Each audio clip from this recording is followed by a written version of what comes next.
सजोड़ मनाई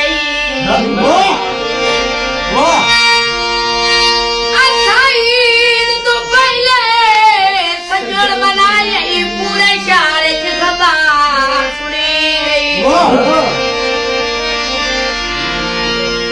ईद पढ़ण दा हवा खताए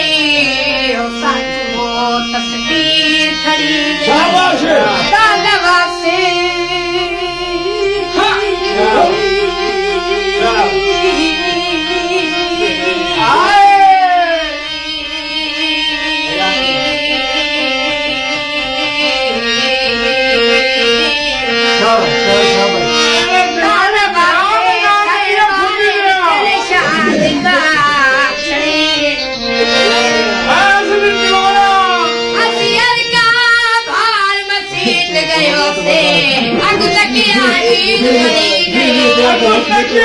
ईद